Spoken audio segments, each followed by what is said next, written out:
अस्सलाम वालेकुम everyone, welcome back to another video. आज की इस वीडियो के अंदर जो है हम डिस्कस करेंगे एक्सरसाइज 4.2 को। प्रीवियसली हम 4.1 जो है वो ऑलरेडी डिस्कस कर चुके हैं। तो 4.2 के अंदर जो है ना, आपने दो चीज़ों को समझना है। अगर आप दो चीज़ें जो है वो यहाँ से समझ के पिक कर गए तो ये एक्सरसाइज आपके लिए एक्सरसाइज नहीं बल्कि गपशप हो जाएगी, ठीक है। उसके अंदर पहली बात तो है जी, मेनली जो ये एक्सरसाइज है वो किस पे फोकस्ड है, वो है जी आपका अर्थमेटिक प्रोग्रेशन या अर्थमेटिक सीक्वेंस। ये दोनों एक ही चीज़ें हैं और ये क्या हैं ये आपको अभी भी बताऊंगा, ठीक है। और दूसरी चीज़ है जी, इसके अंदर एक जर्नल फार्मूला है, ठीक है ना। उस फार्मूला को आपने ना हिफ्ज़ कर लेने हैं, ठीक हो गया, इन शॉर्ट।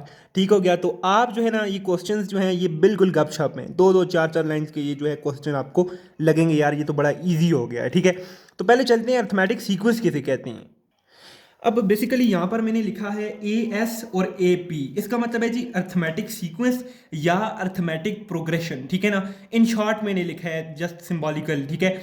तो यहाँ पर ये दोनों एक ही चीज़ें हैं। आपको लिखा हो जी अर्थमेटिक सीक्वेंस है या अर्थमेटिक प्रोग्रेशन है, फ़र्क कोई नहीं है इनमें, दोनों both are the same things. और आप कह सकते हैं एक ही चीज़ के दो नाम हैं, ठीक हो गया। दूसरी बात, ये अर्थमेटिक सीक्वेंस या अर्थमेटिक प्रोग्रेशन ये होता क्या है। बेसिकली यहाँ पर देखें सीक्वेंस क्या है। सीक्वेंस आपको पता है, कोई भी एक पैटर्न के थ्रू जब आपके पास टर्म्स इंक्रीज या डिक्रीज हो रही हो, दैट इज सीक्वेंस। और सीक्वेंस के अंदर आपको ये पता है कि उसके अंदर जो है हम कामा लगाते हैं, प्लस नहीं लगाते। वो सीरीज के अंदर हम प्लस लगा रहे होते हैं, ठीक हो गया। सीक्वेंस है ये हमारे पास एक, और इसके अंदर कामा है, ठीक है। That is the first thing. और इसके बाद जो मोस्ट इंपॉर्टेंट थिंग है, ये अर्थमेटिक सीक्वेंस और अर्थमेटिक प्रोग्रेशन क्या है। अब यहाँ पर देखें, अगर आप यहाँ पर कॉमन डिफरेंस क्या होता है जी, the difference between the two consecutive terms is known as common difference, ठीक हो गया। कंसेक्टिव टर्म्स आगे पीछे आने वाली टर्म्स, ठीक है। अब यहाँ पर देखिए, ये 3 और 7 आगे पीछे आने वाली टर्म है। ये A1 है, ये A2 है, फिर इस तरह ये A3 है, ये A4 है। अब यहाँ पर अगर आप देखें तो मुझे यहाँ पर डिफरेंस फाइंड करना है। डिफरेंस में कैसे फाइंड करूंगा, A2 माइनस A1 करके। A2 क्या है मेरे पास, 7 है, और माइनस A1 क्या है मेरे पास, वो है जी 3। तो यहाँ से मेरे पास आ जाएगा 4, यानी कि ये 4 कॉमन डिफरेंस आ गया मेरे पास यहाँ। अब ये कॉमन डिफरेंस सेम रहेगा इन सब टर्म्स के अंदर। अब आप 11 और 7 का देख लें, A3 माइनस A2 कर लें, 11 में से 7 माइनस करें तो आपके पास 4 ही आना है, ठीक हो गया। मीन्स ऐसा सीक्वेंस जिसके अंदर कॉमन डिफरेंस कांस्टेंट रहे या कॉमन डिफरेंस सेम रहे, तो वो आपके पास वो जो सीक्वेंस होता है वो होता है अर्थमेटिक सीक्वेंस या अर्थमेटिक सीरीज होती है, ठीक हो गया। सॉरी, अर्थमेटिक सीक्वेंस होता है या फिर अर्थमेटिक प्रोग्रेशन होता है, सीरीज नहीं होती। सीरीज के अंदर प्लस आता है, ठीक हो गया। अब यहाँ पर देखिए दूसरी इसकी एक और मिसाल है, A2 माइनस 4 10 माइनस 10, ये कोई एक आपके पास क्या है जी सीक्वेंस चल रहा है, ठीक है। अब आया कि ये अर्थमेटिक सीक्वेंस है या नहीं, इसका क्या फैसला है जी, कौन करेगा इसका फैसला, कॉमन डिफरेंस का मतलब होता है the difference between the two consecutive terms. बड़ी और ब्रीफली में अगर इसको एक्सप्लेन करूं तो ये आगे पीछे आने वाली कंसेक्टिव टर्म्स के अंदर होता है, ठीक है। ऐसा नहीं है कि आप पहली टर्म को देखें और यहाँ से आप फोर्थ को देख रहे हो और आप कह रहे हो यार यहाँ पर जो कॉमन डिफरेंस आ रहा है ये यहाँ पर नहीं आ रहा। तो that is not the correct way to determine the common difference, ठीक हो गया। अब यहाँ पर देखिए, आप मैं दोबारा से कॉमन डिफरेंस डिटर्मिन करता हूँ। फॉर एग्जांपल मैं लिख लेता हूँ जी A2 माइनस A1, यहाँ पर देखें आप, तो यहाँ पर हो जाएगा 2 माइनस 8, ठीक हो गया। यहाँ पर आ गया जी -6, ठीक हो गया। अब मैं यही कॉमन डिफरेंस यहाँ से फाइंड करना चाह रहा हूँ, ठीक है। मैं क्या करूँगा जी, A4 माइनस A3, यानी कि -10 और माइनस, और यहाँ पर -4, ठीक है। इसको मजीद सिंप्लीफाई करें तो -10 और माइनस माइनस प्लस 4, यानी कि -6 आ गया आपके पास। यानी कि कहने का मकसद ये है मेरा यहाँ पर कि जो कॉमन डिफरेंस है वो जी सेम रह रहा है, ठीक है ना। तो जब ऐसा सीक्वेंस जो सीक्वेंस है आपके पास जिसके अंदर आपका कॉमन डिफरेंस सेम है ना, so that is your arithmetic sequence, और we can also say that it is the arithmetic progression. तो ये बड़ा सिंपल एक वो था आपका अर्थमेटिक सीक्वेंस और arithmetic progression, both are the same things. ये एक सिंपल एक्सप्लेनेशन थी कि ये क्या होती हैं। Now let's move on to the exercise that what we have in exercise. और एक्सरसाइज बड़ी अलवा किस्म की है, ठीक हो गया। अच्छा जी, सीक्वेंस की जो कहानी थी वो तो कहानी हमने कर ली ख़त्म, ठीक हो गया। अब जो है ना, अब शुरू होती है जी हमारा एक नई कहानी नहीं कहूँगा मैं, एक सिंपल फार्मूला कहूँगा, जर्नल फार्मूला कहूँगा मैं इसको, ठीक है। आपने ये फार्मूला जो है ना अपने दिमाग के अंदर फिट कर लेना है, ठीक है।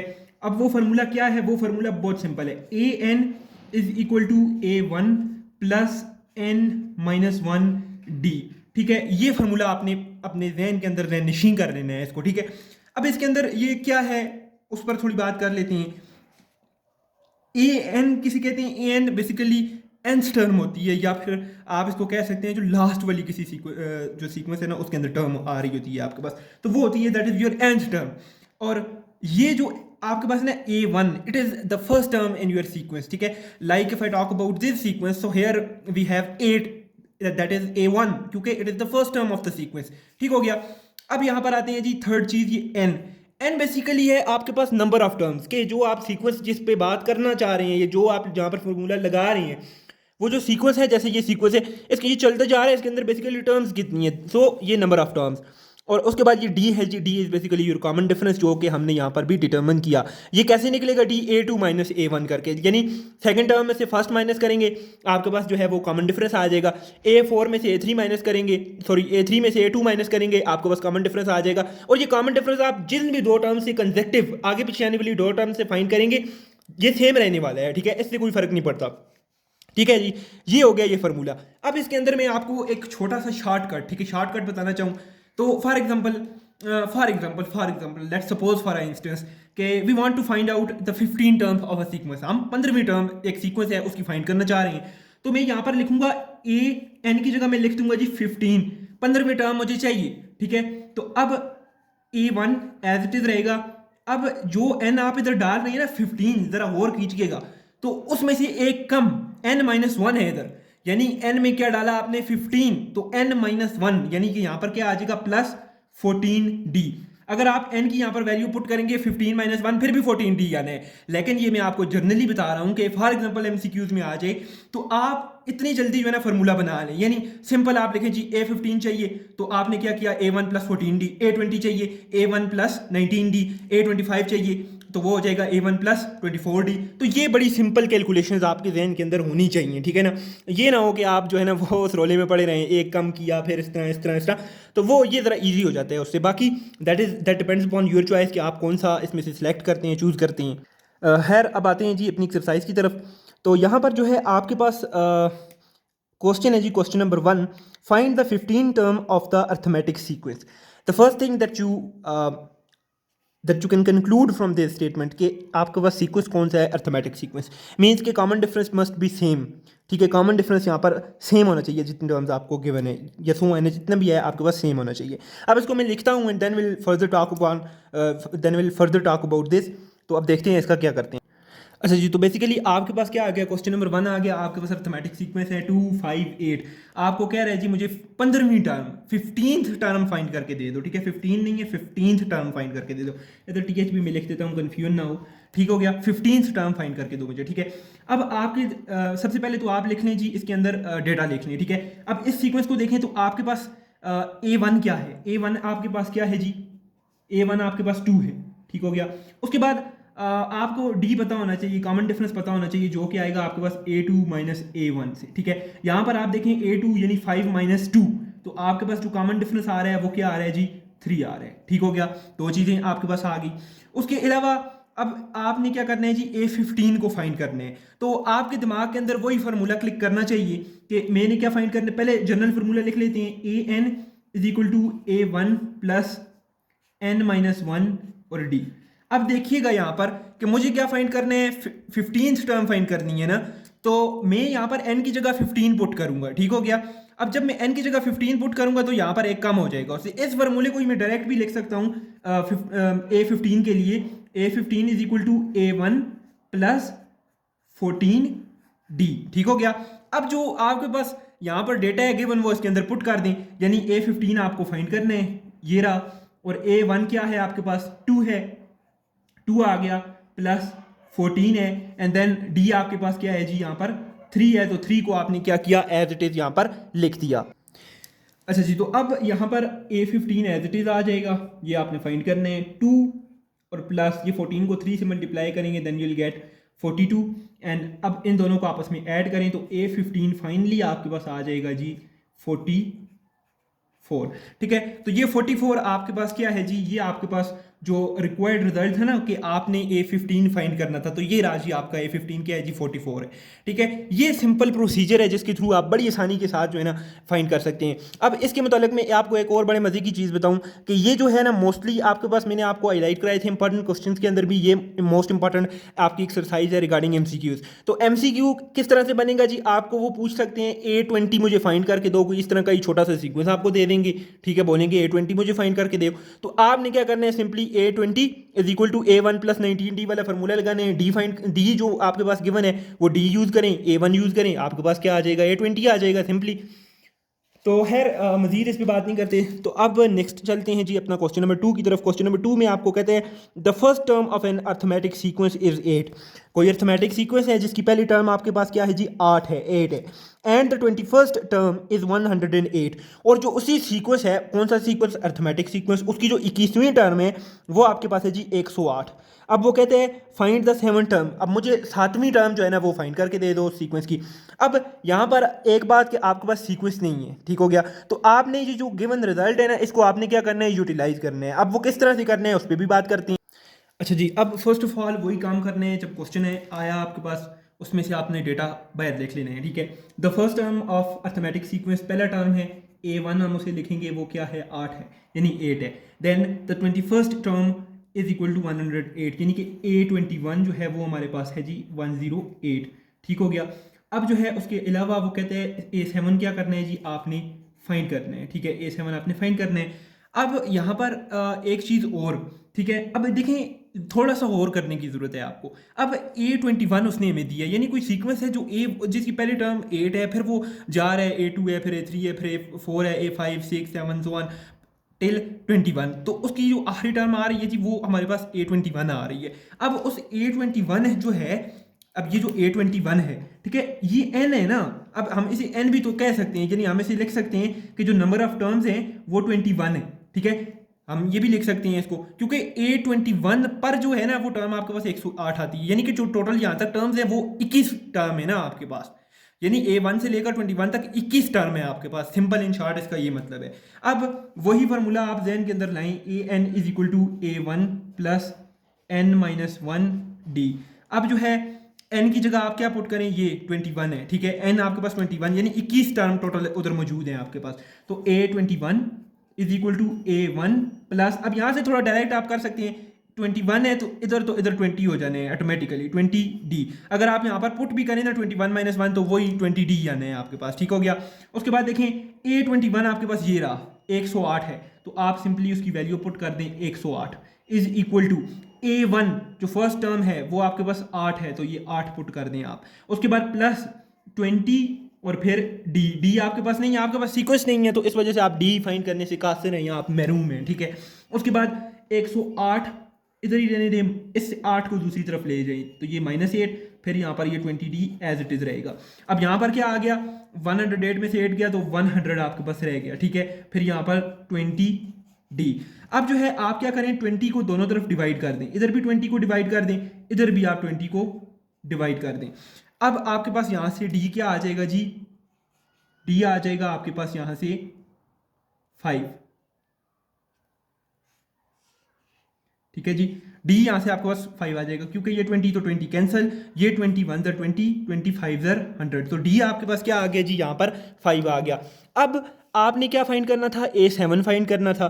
ठीक है, ये कहानी हमने क्यों की, ये कहानी हमने D फाइंड करने के लिए की। ठीक है, अब हम फाइंड करते हैं जी A7। अब यहाँ पर आप देखें A7 कैसे फाइंड होगा, A7 के लिए हम लिखेंगे A7 is equal to A1 plus इधर 6D हो जाएगा। ठीक है, 6D। ठीक हो गया, ये वही फार्मूला है, AN is equal to A1 plus n-1D, तो n-1 करेंगे तो 6D आ जाएगा। अब देखिए हम पहले भी तो इस तरह कर सकते थे, हम A7 डायरेक्ट फाइंड कर लेते, लेकिन D नहीं था हमारे पास, तो D हमने यहाँ से ये काम प्रोसीजर करके फाइंड किया। ठीक हो गया। अब A7, ये A7 is equal to A1 आपके पास क्या था जी, यहाँ पर दिया हुआ है 8 था आपके पास, तो 8 पुट करें प्लस 6, और D क्या था आपके पास क्या आया, D यहाँ से 5 आ गया। ठीक है, तो ये सिंपल हमने यहाँ से कैलकुलेशन कर ली, तो A7 is equal to 8 plus 30, और ये टोटल आपके पास 38 आ जाएगा। ठीक है, तो ये आ गया जी आपके पास A7 38। अब जो है अगर आप नेक्स्ट पे मूव करें, क्वेश्चन नंबर 3 पर मूव करें। Find the number of terms in the arithmetic progression 6, 9, 12 up to 78। तो अब यहाँ पर वो क्या कहते हैं जी आपसे, यहाँ पर वो कहते हैं कि नंबर ऑफ टर्म्स फाइंड करके दो कि कितनी टर्म्स इस सीक्वेंस के अंदर मौजूद हैं 78 तक, यानी 78 तक। यानी देखें ये पहली टर्म, एक टर्म, फिर ये 2, फिर 3, इस तरह फिर 78 तक जब ये जाएगा तो उसके अंदर यार टोटल कितनी टर्म्स मौजूद हैं, 20 हैं, 30 हैं, 15 हैं, 20 हैं, कितनी हैं वो तादाद, n फाइंड करो, नंबर ऑफ टर्म्स। ठीक है, अब उस पर हम बहस करेंगे थोड़ा सा किस तरह से उसको फाइंड करेंगे। अच्छा जी, ये थोड़ा लाइट लिखा गया है उसको, क्या आपको नज़र आ रहा होगा, पढ़ के सुनाता हूँ जी। 5 find number of terms, number of terms कितनी, नंबर ऑफ टर्म्स यानी n फाइंड करना है आपने। अर्थमेटिक प्रोग्रेशन है, कौन सा, ये दिया हुआ है उसने। अब इसके अंदर गिवन डेटा जो है सबसे पहले आपने उसको लिख लेना होता है। तो यहाँ पर देखें a1 आपके पास क्या है, a1 आपके पास है जी 6, पहली टर्म क्या है जी 6। दूसरी चीज़ आपको क्या चाहिए होती है, यहाँ पर आप देख सकते हैं कि इसकी हद हमें पता है, यानी जो nth टर्म है, लास्ट टर्म जो हम कह सकते हैं, जैसे इन शॉर्ट मीन्स के तस्वर कर सकते हैं यार ये लास्ट है, या फिर हम ऐसे कह सकते हैं कि ये हद है उसकी। ठीक है, जिसे हम जनरल टर्म कहते हैं। ठीक है, तो an जो इसे हम कह सकते हैं तो वो है जी 78। ठीक हो गया। उसके बाद जो है हमारे पास कॉमन डिफरेंस जिसे हम डी कहते हैं वो भी हम फाइंड कर सकते हैं, a2 माइनस a1। ठीक है, तो अब यहाँ पर आप देखें तो 9 माइनस 6, तो ये आ जाएगा जी 3 आपके पास। ठीक है, उसके बाद जो है अब आपने क्या फाइंड करना है, नंबर ऑफ टर्म्स फाइंड करना है। तो सिंपल आपके पास फॉर्मूला मौजूद है, an is equal to a1 plus n minus 1 और साथ में d। ठीक है, तो ये बेसिकली क्या है जी आपका ये फार्मूला है। ठीक हो गया।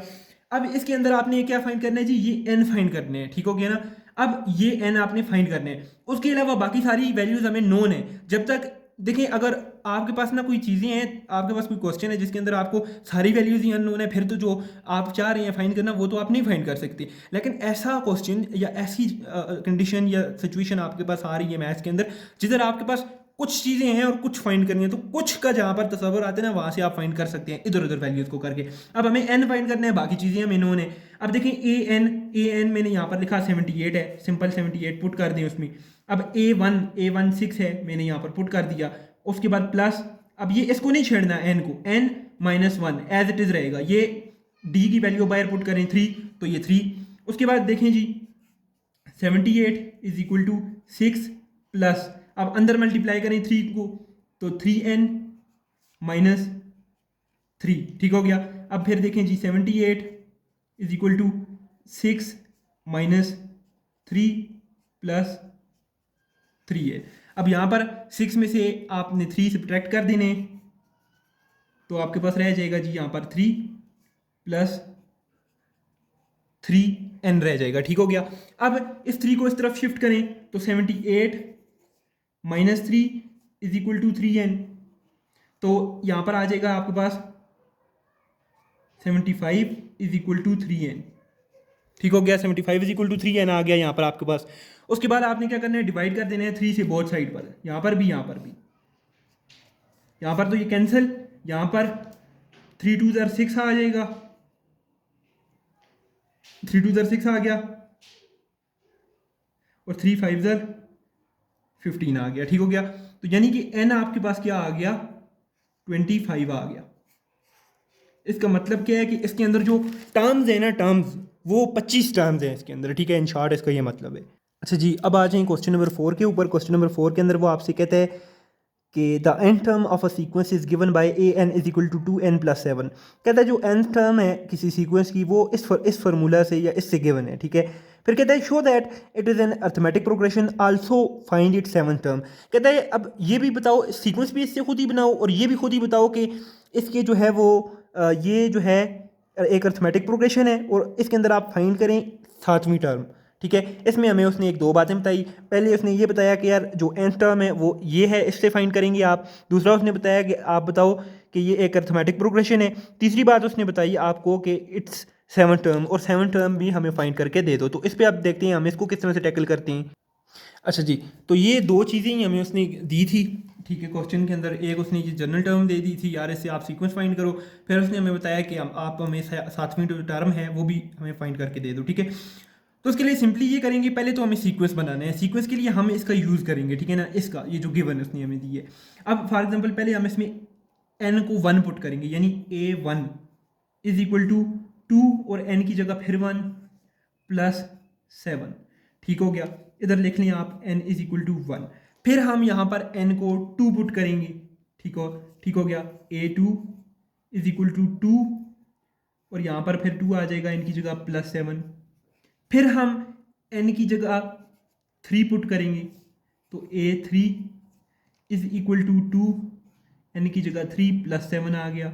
ठीक है, अब आप इनका देखें जी, इनको सॉल्व करके क्या आएगा जी आपके पास, इससे आ जाएगा आपके पास 2 इंटू 1 2 प्लस 7 तो 9 आ जाएगा।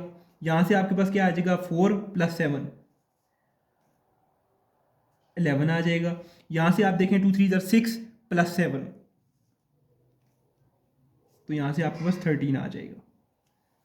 ठीक हो गया, अब यहाँ पर आप इसको लिख लें नीचे 9 11 13 इस तरह से ये चलता जाएगा। ठीक है, अब यहाँ से आप जो है ना कुछ चीज़ें अखज़ कर सकते हैं। अब वो कौन सी चीज़ें हैं, अब देखें जी, सबसे पहले a1 आपके पास आ सकते हैं जो कि है आपके पास 9।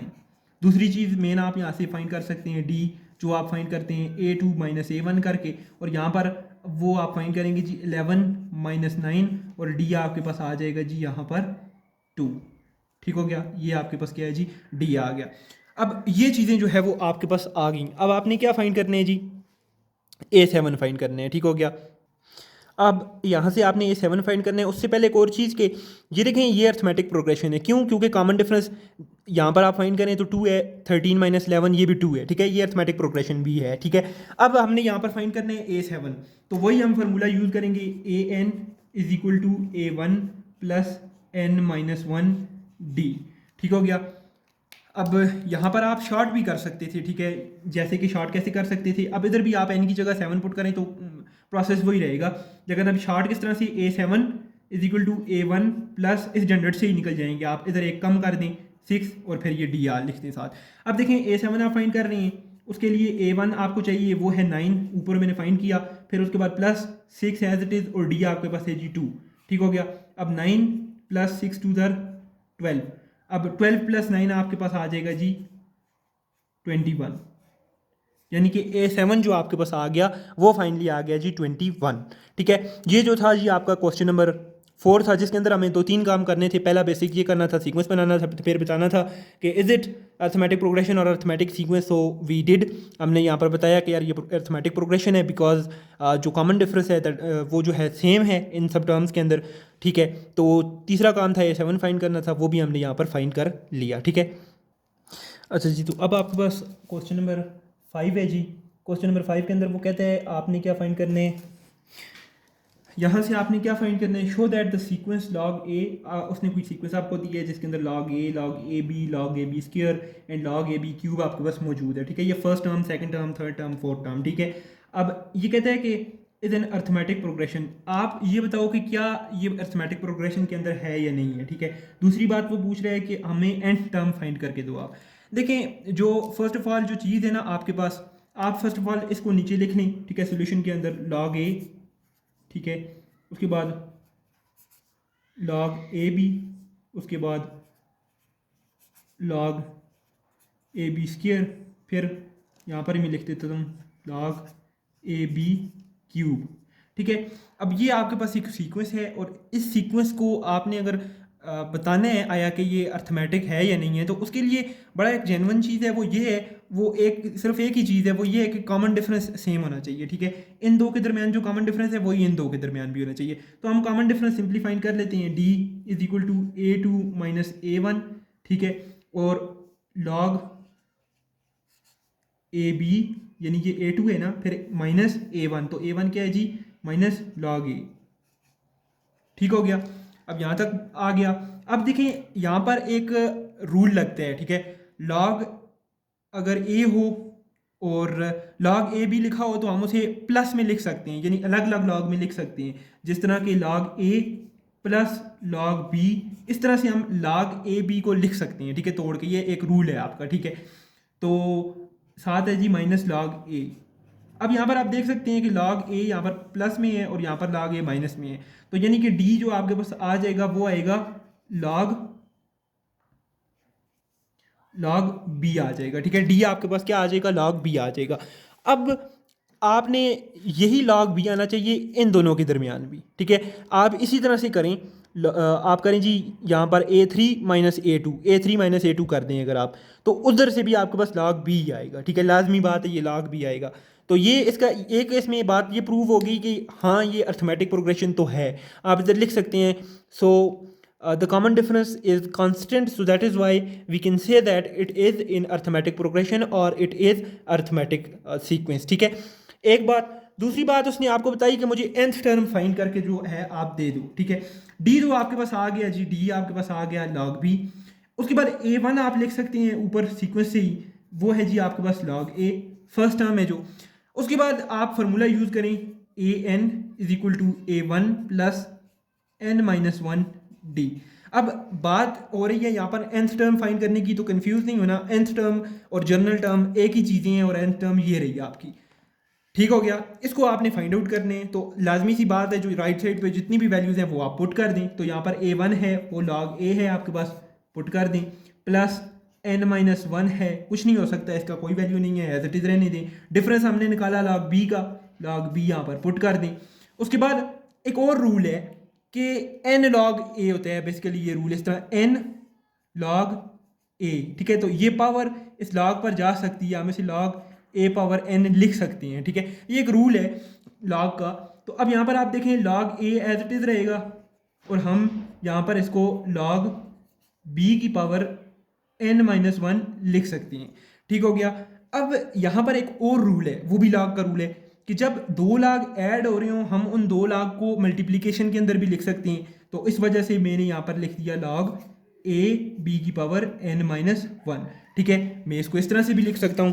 सो that is your final answer. If you want to check it in your book, so of course you will find out this answer, ठीक है। तो ये जो है एक सिंपल सी यहाँ पर चीज़ थी। अच्छा जी, तो पहले 5 क्वेश्चन तो है वो डन हो गए हमारे। उसके बाद आता है question number 6, find the value of के। कहता है कि के की वैल्यू मुझे फाइंड आउट करके दो। और फिर कहता है कि मेरे पास जो इफ़ अगर 2k plus 7, 6k minus 2, 8k minus 4 are in arithmetic progression. हमें जो है 3 टर्म्स गिवन है and it is set that they are in arithmetic progression, ठीक है। एक बात क्लियर होगी, कॉमन डिफरेंस सेम रहेगा, और उसने खुद ही बता दिया यार ये अर्थमेटिक प्रोग्रेशन के अंदर हैं। तो हमें कहता है के की मुझे वैल्यू फाइंड करके दो। देन उसके बाद कहते हैं आल्सो फाइंड द सीक्वेंस, और जो सीक्वेंस बनेगा ना मुझे वो सीक्वेंस भी फाइंड करके दो। अब क्या मतलब हुआ है इसका, तो वो जो है हम यहाँ पर समझेंगे। अच्छा जी, तो ये क्वेश्चन नंबर 6 जो है ना बड़ा मासूमाना सा सवाल है, ठीक है। वो इस वजह से अब पहले बात समझ लें यहाँ पर क्या हो रही है। कहते हैं ये जो कहते हैं मुझे के की वैल्यू फाइंड करके दो। सो पहला हमारा टारगेट है के की वैल्यू फाइंड करनी है, ठीक है। फिर वो कहते हैं एक गिवन कंडीशन देता है, इफ़ ये जो सब कुछ है ना, ये जो 3 टर्म्स, कहता है ये कोई सीक्वेंस है और ये जो है ना अर्थमेटिक है, ठीक है ना, यानी कि कॉमन डिफरेंस सेम होगा। तीसरी बात हमें ये कहता है कि मुझे फाइंड करके दो सीक्वेंस, जो सीक्वेंस है मुझे वो भी फाइंड करके दो। तो हम ये सीक्वेंस कैसे फाइंड करेंगे कि के की वैल्यू हमारे पास आएगी, तो हम ये सीक्वेंस यहाँ पर के की वैल्यू पुट करेंगे तो ये हमारे पास सीक्वेंस चलेगा ना। तो इसको इंशाल्लाह अगर आपको अभी नहीं समझ आ रहा तो ये जब हम इसको करेंगे तो आपको ये चीज़ बिल्कुल एग्जैक्ट समझ आ जाएगी, ठीक है। अब यहाँ पर आप सबसे पहले देखें तो हम क्या करते हैं, उसने बताया कि अर्थमेटिक सीक्वेंस है, और दूसरी बात उसने बताई कि मुझे के की वैल्यू चाहिए। तो मैं इस तरह से करता हूँ, a2 माइनस a1 लिख देता हूँ, और इधर a3 माइनस a2 लिख देता हूँ। मीन्स के बाद में ये करना चाह रहा हूँ यहाँ पर कि ये देखें a2 में से a1 को माइनस किया, फिर a3 में से a2 को माइनस किया, यानी कि कॉमन डिफरेंस यहाँ पर सेम आना चाहिए, क्योंकि उसने बताया कि यार ये अर्थमेटिक सीक्वेंस है, तो यहाँ पर हमारे पास k की वैल्यू निकलेगी, ठीक है। अब यहाँ पर देखें जी a2 क्या है जी, 6k माइनस 2, 6k माइनस 2, ये आपके पास है जी a2 माइनस, और a1 क्या है आपके पास 2k plus 7, 2k plus 7 is equal to a3 है 8k माइनस 4, 8k माइनस 4। उसके बाद है माइनस a2 है आपके पास 6k माइनस 2, 6k माइनस 2, ठीक हो गया। अब यहाँ पर आप देखें तो माइनस अंदर की साइन जो है वो चेंज कर देगा, 6k माइनस 2 तो एज इट इज़ रहेगा, ये अंदर की साइन चेंज कर देगा, यानी कि माइनस 2k और फिर माइनस प्लस माइनस 7। यहाँ पर भी सेम होगा 8k माइनस 4, और यहाँ पर देखें माइनस 6k और माइनस माइनस प्लस 2 हो जाएगा, ठीक हो गया। अब यहाँ पर आप देखें तो 6k माइनस 2k के वाली को एक जगह कर दें, -2 -7 को एक जगह कर दें। यहाँ पर भी वैसे ही करें, 8k में से 6k को माइनस, यहाँ पर हम माइनस कर देते हैं डायरेक्ट, एक ही है एक ही है। 8k में से 6k को जब हम माइनस करेंगे तो हमारे पास बच जाएगा 2k, और ये -4 है और इधर +2 है तो हमारे पास बच जाएगा -2। यहाँ पर हमने सिंप्लीफाई कर लिया। अब यहाँ पर देखिए -2 और -7 ये आपके पास आ जाएगा जी -9, ठीक है। यहाँ पर देखिए 6k -2k यानी 6 में से 2 गए तो 4k, और यहाँ पर -9 इज इक्वल टू 2k और -2, ठीक हो गया। अब यहाँ पर आप देखें तो इन दोनों को इस तरफ शिफ्ट करें, 4k + 2k, sorry 4k -2k, और यहाँ पर ये -9 एज इट इज़, और ये -2 इधर आएगा तो +2 हो जाएगा, इज इक्वल टू 0, ठीक हो गया।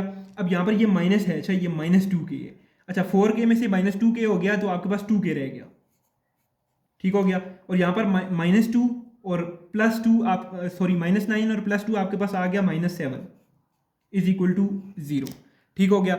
अब इस -7 को आप दूसरी तरफ शिफ्ट कर दें, 2k इज इक्वल टू +7 हो जाएगा, लाजमी सी बात है।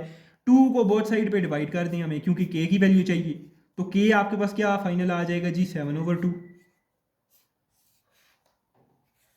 ये आपके पास क्या आ जाएगा जी, k आ जाएगा। यहाँ पर थोड़ी सी मुझसे जो है ना गड़बड़ नहीं कहूँगा, थोड़ा सा जो है मिसकंसेप्शन सी हुई है। यहाँ पर ये माइनस था, ठीक है, ये मैंने प्लस नहीं है, ये मैंने ऊपर भी चेक किया है, इसको हाईलाइट किया, ये माइनस है, ठीक है, इसको माइनस ही समझने हैं, तभी ये आपके पास 7/2 आएगा, ठीक हो गया। अच्छा के आ गया जी हमारे पास 7/2।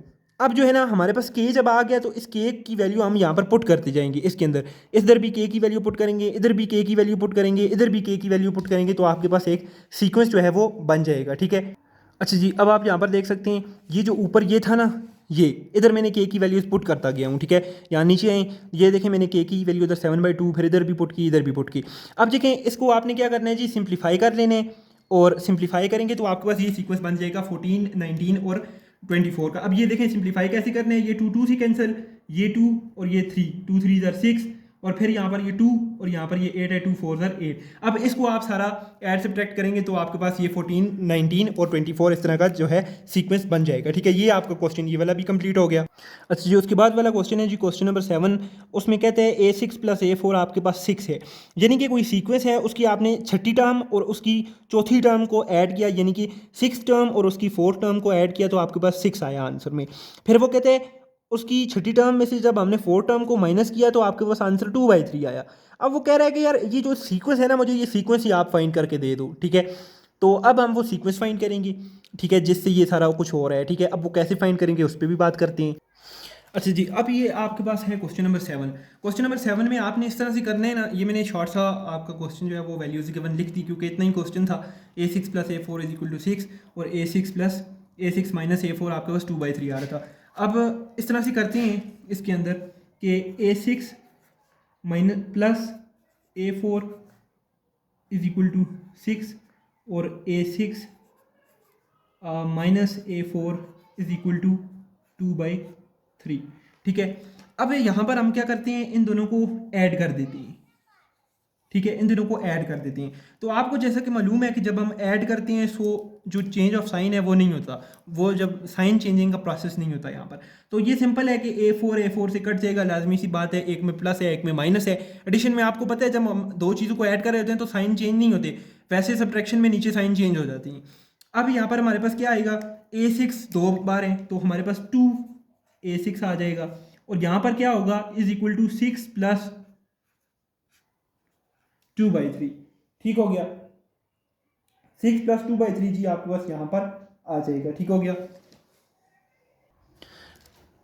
अब आप इस तरह से करें, 2A6 एज इट इज रहे, इसको यहाँ पर ऐड कर दें, 3 आपका LCM आ गया, 6 3 6 को 3 से मल्टीप्लाई करें 18 प्लस यहाँ पर ये 2 एज इट इज़, ठीक है।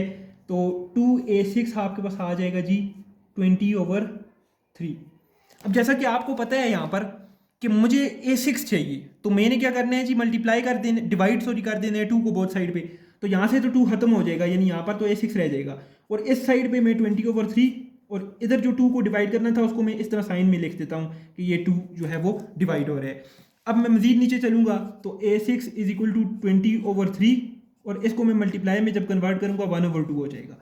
और इस 1/2 से ये 2 1 ज़र 2, 2 10 ज़र 20, अब जो A6 आ जाएगा मेरे पास वो आ जाएगा जी 10/3।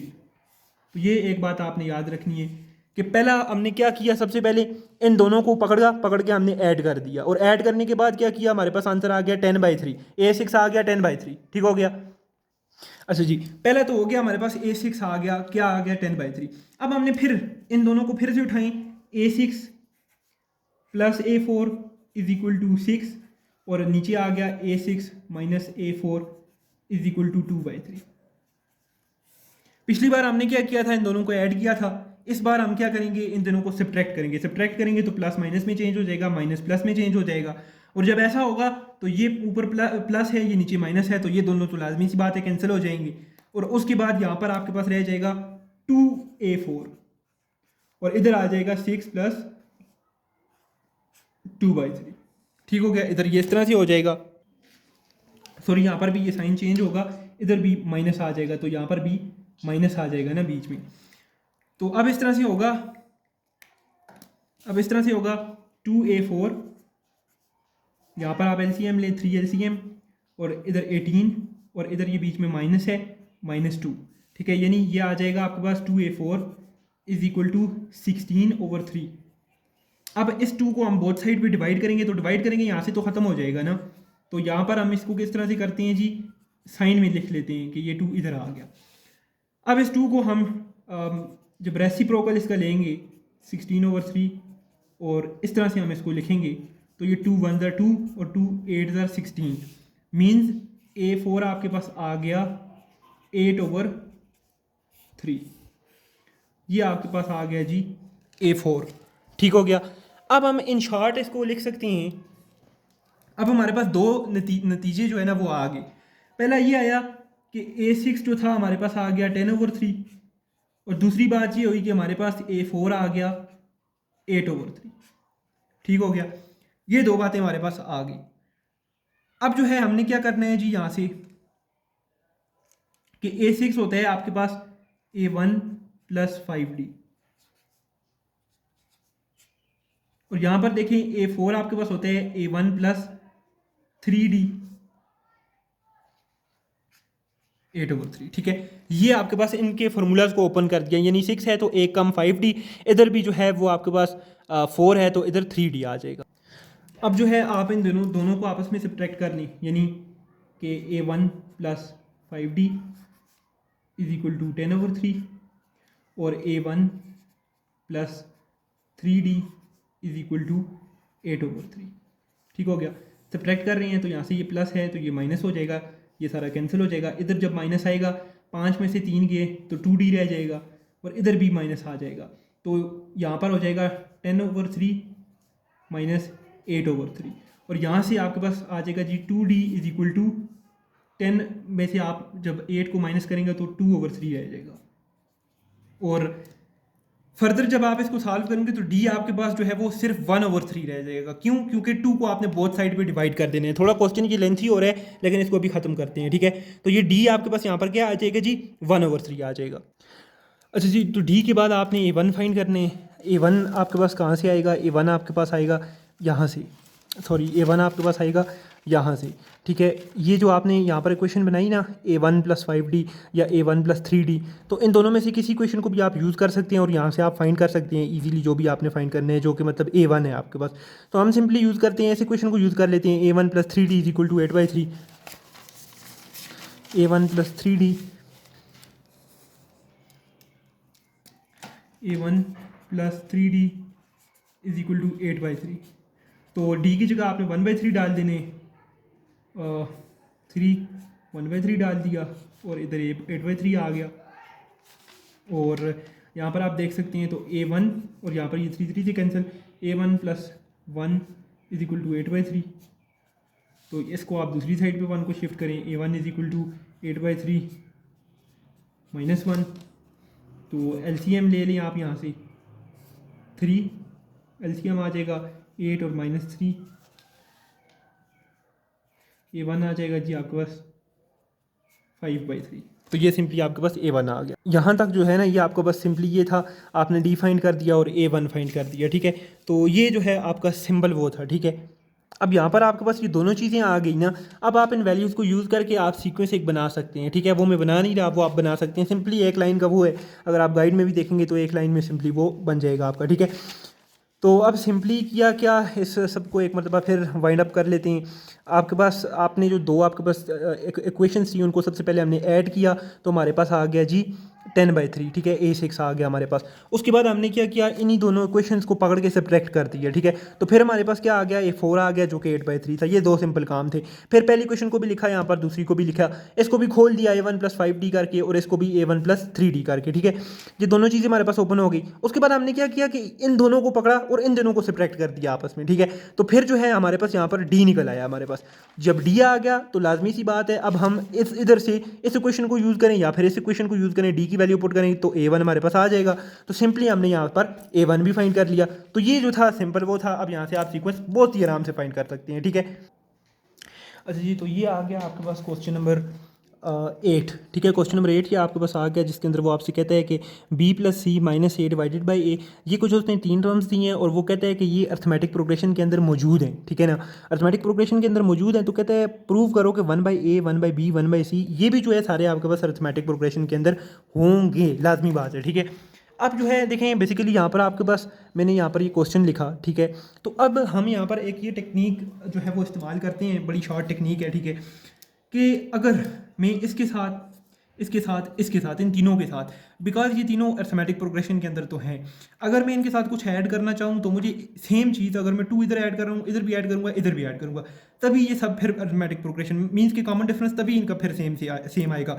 अगर मैं इधर 2 ऐड कर रहा हूँ, इधर 7, इधर 11 कुछ और ऐड करूँ, तो वो आपके पास अर्थमेटिक प्रोग्रेशन के अंदर एनी मोर नहीं रहेंगे, ठीक है। अब मैं इस तरह से करता हूँ, इस हर किसी के अंदर 2 ऐड कर देता हूँ, B + C - A / A + 2, इधर भी मैंने 2 ऐड कर दिया, इधर C + A - B / B + 2, इधर भी मैंने 2 ऐड कर दिया, और फिर आखिर में आए तो A + B - C / C + 2 मैंने इधर भी 2 ऐड कर दिया। अब इसका फ़ायदा क्या है 2 ऐड करने का, वो आपको बाद में पता चलेगा, ठीक है। आप देखते जाएं ये क्वेश्चन कितना शॉर्ट हो जाएगा और आपको समझ भी कैसी ज़बरदस्त किस्म की आएगी, ठीक है।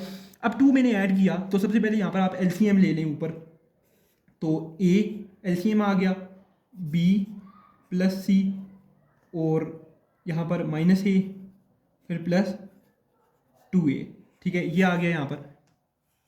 उसके बाद फिर ये कॉमा, फिर यहाँ पर देखें LCM ले लें इधर, तो आपके पास LCM आ जाएगा B, फिर यहाँ पर C + A - B as it is रहेगा, और फिर ये B2B आ जाएगा यहाँ पर आपके पास +2B, ये LCM हमने लिया, ठीक है। उसके बाद तीसरी जगह पे आप मूव करेंगे नीचे, तो यहाँ पर आप देखें तो C एज इट इज़ रहेगा, ऊपर देखें A + B और -C और फिर +2C आ जाएगा, ठीक हो गया। ये हमने कुछ भी नहीं किया, सिंपल LCM 2 ऐड किया फिर LCM ले लिया, तो हमारे पास ये आ गया।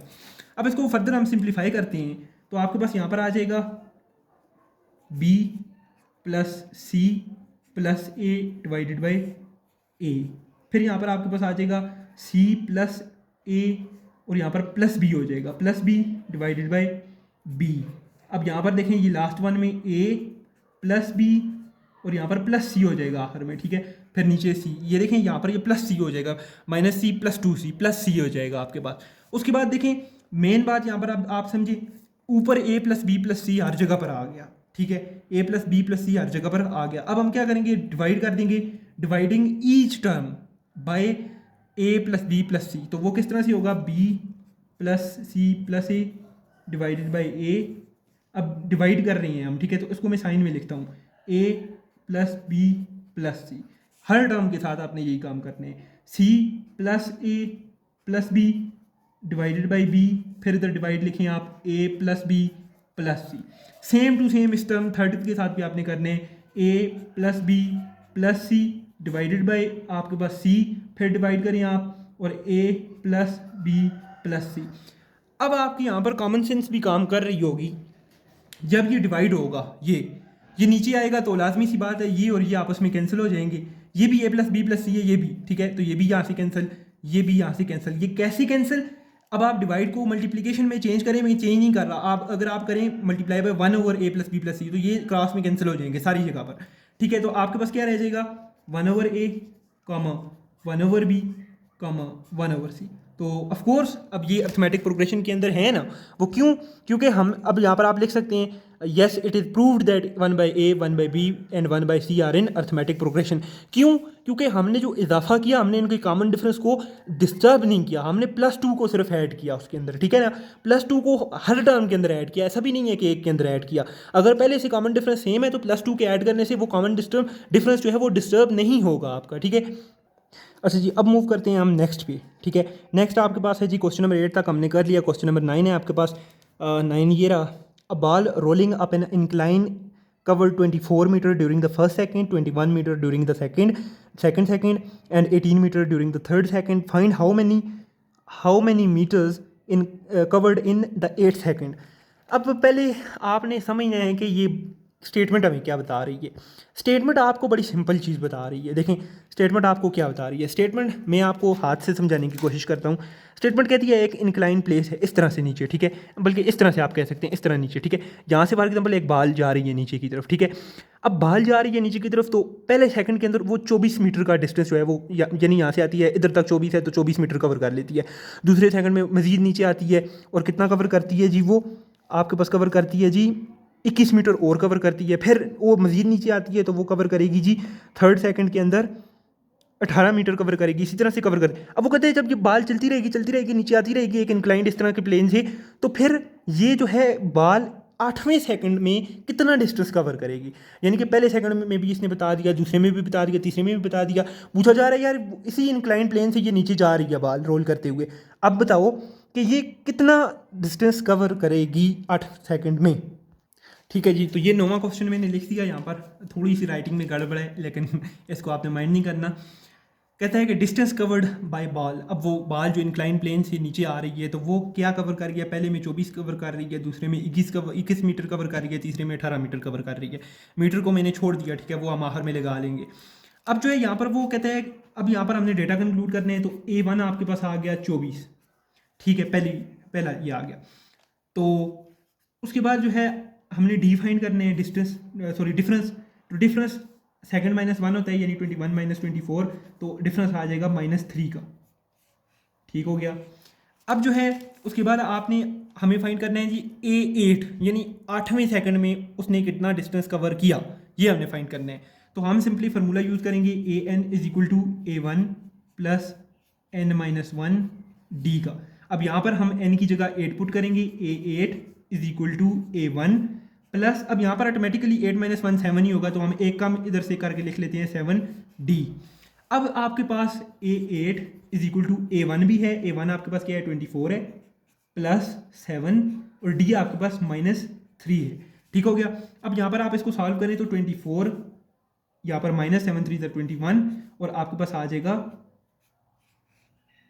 3, तो मीन्स कि उसने 3 मीटर डिस्टेंस कवर किया। अब जी इसके नेक्स्ट में हम मूव करते हैं क्वेश्चन नंबर 10 के ऊपर। The population of a town is decreasing by 500 inhabitants. Inhabitants basically कहते हैं रहने वाले लोग जो वहाँ पर रह रहे होते हैं, ठीक है। आपने न्यूज़ के अंदर, इंग्लिश न्यूज़ के अंदर भी सुना होगा, ठीक है।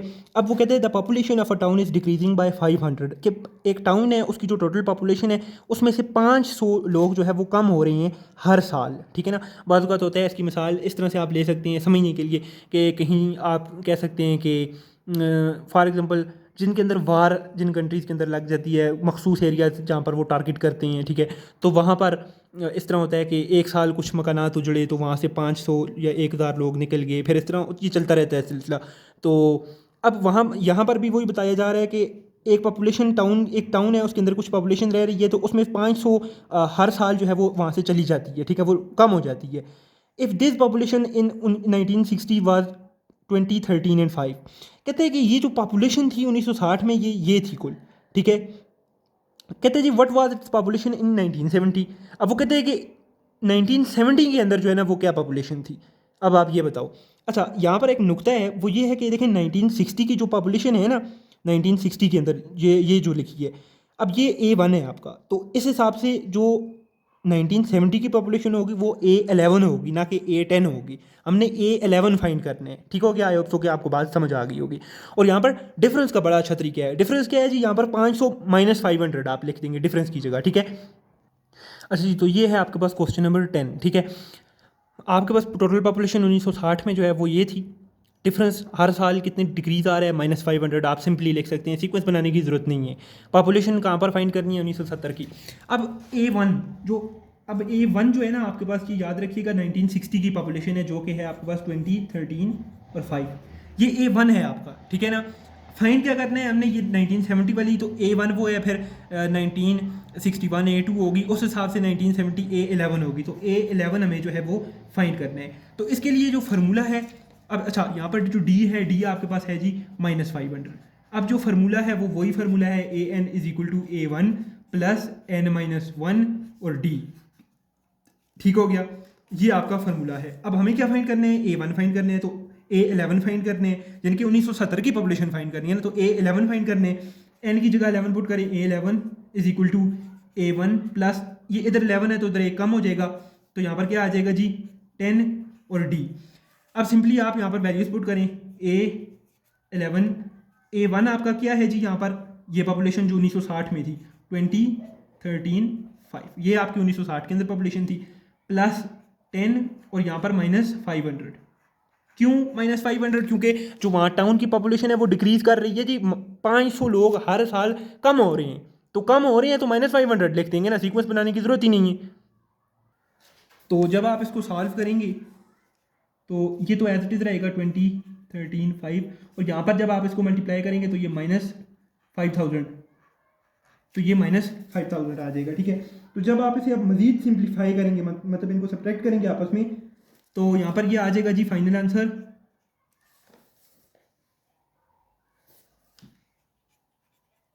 ये जो है आपका आ जाएगा फाइनल आंसर।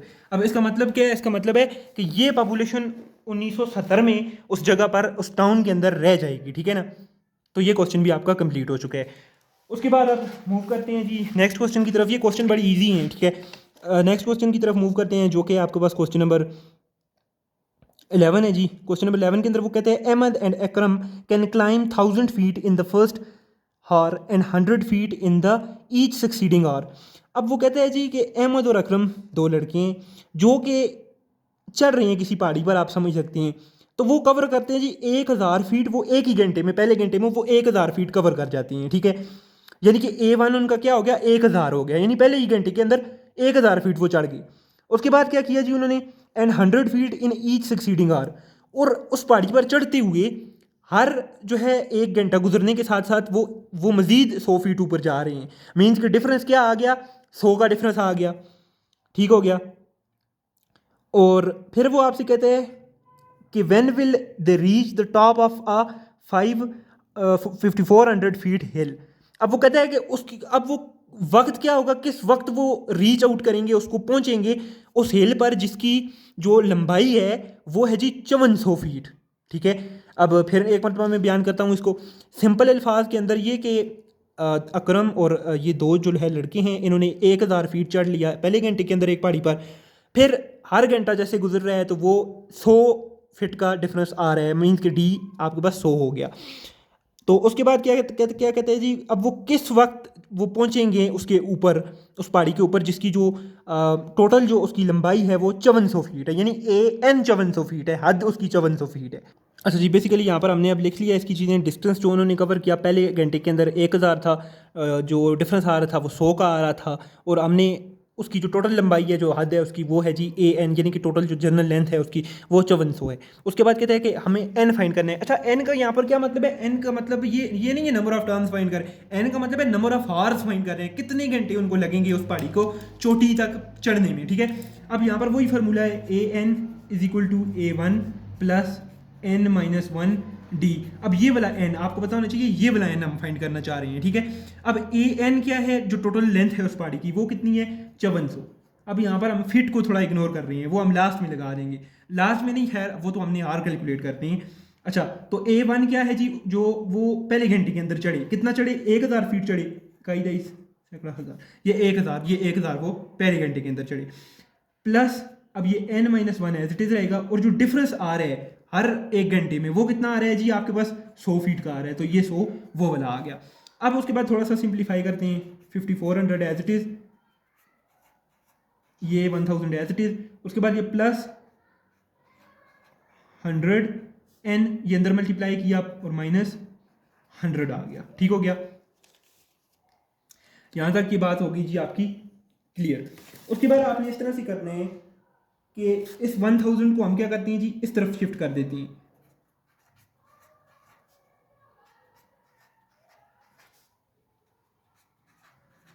n और माइनस 100, ये जो है आपके पास यहाँ पर रह गया।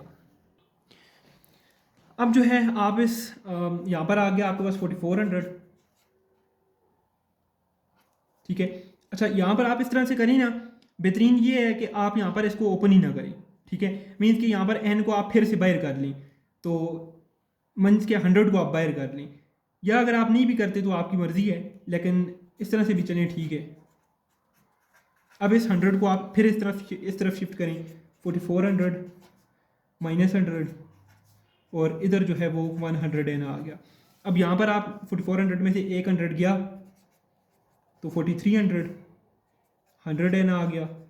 अब इस 100n को आप नीचे डिवाइड कर दें दोनों साइड पर, तो यहाँ पर आपके पास n आ जाएगा 45। ठीक हो गया, ये आपके पास n आ गया, यानी कि 45 घंटे उनको लगेंगे उस चोटी की टॉप पर चढ़ने में, ठीक है। अच्छा, यहाँ पर जो मैं आपको नुक्ता बताना चाह रहा था ना यहाँ से, वो ये है, ये करें आप, ये भी ठीक है, लेकिन वो नुक्ता मैं आपको ये बताना चाह रहा था कि यहाँ पर आप 100 को अंदर मल्टीप्लाई ना करें, इस 1000 को इस तरफ ले जाएं, तो यहाँ पर आपके पास 4400 आ जाएगा, तो फिर आसानी हो जाएगी आपके लिए। बहरहाल ये भी तरीका ठीक है, कोई इसमें भी इशू नहीं है। उसके बाद यहाँ पर आपके पास आता है जी question number 12, a man earned $3500 the first year he worked. एक बंदा है जी, उसने 1 साल काम किया, पहले साल काम किया और उसने $3500 जो है वो कमा लिए। If he received a raise of $750 at the end of each year for 20 years. अब वही बंदा अगर 20 साल तक हर साल इन पैसों के अलावा $705 एक्स्ट्रा रिसीव करे, यानी एक्स्ट्रा उसको मिले, what was his salary during his 21st year of work. तो उसके पास जो 21वें साल है ना, तब उसका जो है उसके पास उसकी जो तनख्वाह होगी वो कितनी होगी, अब ये पूछा जा रहा है। यानी फिर रिपीट करता हूँ, एक बंदा है जिसने पहले साल काम किया और उसको $3500 जो है वो तनख्वाह मिली, ठीक है। अब हर साल उसके पास जो है, या जो जिसके मतहत वो काम कर रहा है, उसने उसको $750 हर साल ज़्यादा देने का फ़ैसला किया। तो अब वो कहते हैं कि इसी तरह काम करते करते उसको 20 साल गुजर गए, तो 21वें साल के अंदर उसकी तनख्वाह जो है वो कितनी होगी। अच्छा जी, उस क्वेश्चन में से मैंने 2 चीज़ें सिंपल उठाई। A1 यानी पहले साल जो उसने काम किया उसको $3500 मिले, और हर साल जो डिफरेंस आ रहा है वो $750 का आ रहा है। यहाँ पर आप इस तरह साइन भी बना सकते हैं, ठीक है। और इसके साथ साथ उसकी तनख्वाह जो है हमें 21वें साल में फाइंड करनी है, so that is why I have written here A21, ठीक है। अब जो यहाँ पर सिंपल है, आपने फार्मूला यूज़ करने हैं, AN is equal to A1 plus N-1D। मैंने आपको बताया था कि इसको आप निचोड़ के ना पी लें इस फार्मूला को, क्योंकि ये इतना ज़्यादा यूज़ होने वाला है यहाँ पर। अब A21 हमने फाइंड करना है, AN की जगह 21 डालेंगे, तो A21 is equal to A1 plus इससे एक कम 20 और D। अब जो है यहाँ पर आप देखें, A21 is equal to A1 क्या है जी, पहले साल उसने काम किया, उसे 3500 मिले। अब डॉलर का साइन नहीं डालें यहाँ पर, आप सिंपली हम आखिर में उसको डाल देंगे, ठीक है। प्लस फिर यहाँ पर ये 20 और D की जगह $750 का रेज, यानी डिफरेंस हर साल $750 का आ रहा है, यानी हर साल वो $750 एक्स्ट्रा रिसीव कर रहा है, ठीक है। उसके बाद जो है यहाँ पर ये A21 $3500 ही रहेगा, और यहाँ पर जो है आ जाएगा आपके पास ही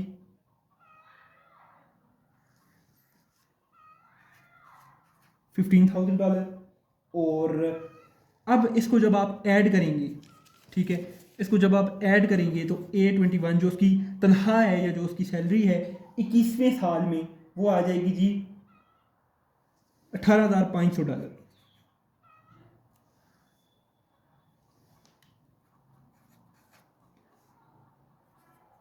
ये $18,500 जो है उसकी सैलरी आ जाएगी A21, यानी 21वें साल जब उसको जो है जो सैलरी मिलेगी। यानी पहले 20 साल उसको रेज मिलता रहेगा, यानी कि $750 हर साल उसके ज़्यादा होते रहेंगे। तो जो A21 है ना, वो उसको मिलेगी जी $18,500 मिलेंगे, ठीक हो गया। अब जो है जी इस एक्सरसाइज के अंदर जो है वो ये क्वेश्चन जो है question number 13, find the arithmetic mean between the given number. दो नंबर के दरमियान अर्थमेटिक मीन किसे कहते हैं या अर्थमेटिक मीन होता क्या है, पहले इसको समझेंगे, फिर समझेंगे कि दो नंबर के दरमियान अर्थमेटिक मीन किस तरह से फाइंड किया जाता है और अर्थमेटिक मीन क्या होता है। ठीक है, तो ये लास्ट क्वेश्चन होगा जी यहाँ पर, और ये जो थोड़े से रह गए हैं ना, इंशाल्लाह इसको नेक्स्ट पार्ट के अंदर इंशाल्लाह हम डिस्कस करने की कोशिश करेंगे। अच्छा देखें, कोई दो आपके पास नंबर हैं, ठीक है, फॉर एग्जांपल एक है 2 और एक है 4। अब इसका अर्थमेटिक मीन क्या होगा? अर्थमेटिक मीन का बेसिकली मतलब है कि इनका एवरेज क्या होगा। ये बीच में मैं डाल देता हूँ ए, मीन्स के अर्थमेटिक मीन, बल्कि इसके साथ आप एम भी डाल दें, अर्थमेटिक मीन। बीच में इनका अर्थमेटिक मीन कोई ऐसा होगा जो इन दोनों के इधर से भी इक्वल होगा, यहाँ से भी इक्वल होगा। इसका मतलब ये है कि अर्थमेटिक मीन का बेसिकली फार्मूला होता है ए प्लस बी डिवाइडेड बाई 2, यानी कि यहाँ पर 2 और 4 को मैं लिखूँ 2 + 4 डिवाइडेड बाई 2, तो मेरे पास आ जाएगा 6/2 यानी कि 3। अब यहाँ पर जो अर्थमेटिक मीन आ रहा है वो 3 आ रहा है, यानी 3 ऐसा नंबर है जो कि फिट हो सकते हैं इसके दरमियान और इक्वल डिस्टेंस पे है। अगर आप 2 से जाएंगे तो एक ऐड करेंगे तो 3 पे पहुंच जाएंगे, 4 से एक माइनस करेंगे तो फिर आप 3 पे पहुंच जाएंगे। यानी कि इसका एवरेज कोई ऐसा बेहतरीन नंबर जो इन दोनों के दरमियान एग्जैक्टली फिट हो सके, तो वो जो है 3 है, जो इक्वल है दोनों की तरफ से। ठीक है ना, तो ये जो है बेसिकली आपका होता है अर्थमेटिक मीन। और इसका फार्मूला क्या होता है? बेसिकली आप इसे दूसरे अल्फाज के अंदर एवरेज भी कह सकते हैं। जिन दो नंबर का आप अर्थमेटिक मीन फाइंड करना चाह रही है ना, आप उन दोनों को सिंपली ऐड करें। अब ए और बी से मतलब है कोई दो नंबर है, उनको ऐड करें और 2 पे डिवाइड कर दें।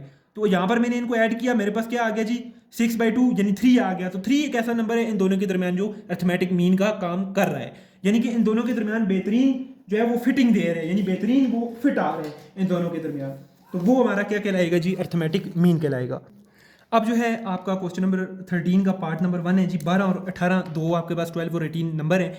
अब हमने इसका अर्थमेटिक मीन फाइंड करना है। Means we want to find out the number that is an average between both the numbers, ठीक है, जो कि एक एवरेज का काम कर रहा है और जो, या आप कह सकते हैं जो एक सूटेबल फिटिंग दे रहा है इन दोनों के दरमियान रहकर।